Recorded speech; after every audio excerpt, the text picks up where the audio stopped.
Des automobilistes ont dû prendre leur mal en patience sur le traversier qui relie Trois-Pistoles aux Escoumins.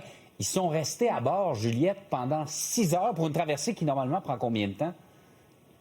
Ah, c'est assez court, Jean-François. C'est un tour de bateau qui s'est pas vraiment terminé comme prévu, on peut le dire. 6 heures sur un bateau à pas faire grand-chose, c'est long quand même. Hein? Et tout ça, c'est en raison, effectivement, du niveau d'eau du fleuve Saint-Laurent qui est plus bas qu'à l'habitude. Bon, évidemment, ça paraît pas trop derrière moi présentement, là, mais ça a été le cas dans le secteur de Trois-Pistoles, effectivement, plus tôt cette semaine. Écoutez bien cette histoire. Lundi matin, Jean-François, 9h30, donc il y a une marée haute.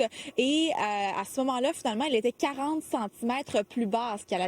Donc, le bateau, l'Héritage 1, qui a pu accoster au quai normalement, sans problème. Par contre, on n'a pas été en mesure de déployer la rampe là, qui permet, bien sûr, aux automobilistes de quitter le bateau parce que le navire était plus bas par rapport au quai qu'à l'habitude. Alors, les gens qui sont demeurés coincés sur le bateau, effectivement, pendant 6 heures, c'est assez long. On a dû attendre, finalement, la marée haute suivante qui est arrivée à 16 heures en fin de journée. Et là, ils ont pu, finalement, quitter le navire, l'Héritage 1. Ils ont été remboursés, les usagers, mais quand même, quelle histoire. Ça s'est pas terminé, évidemment, comme je le disais, là, comme c'était prévu initialement. C'est rare que ça arrive. Là. En tout cas, c'est la première fois que j'en entends parler d'une histoire comme celle-là. On le dit d'entrée de jeu, le Québec est à sec. Il n'y a pas beaucoup d'eau. Une situation qui s'applique à l'ensemble de la province. Et donc, c'est une autre conséquence de ce qu'on vit présentement. Toutes sortes d'implications, effectivement. Merci, Juliette. Ouais. À tantôt.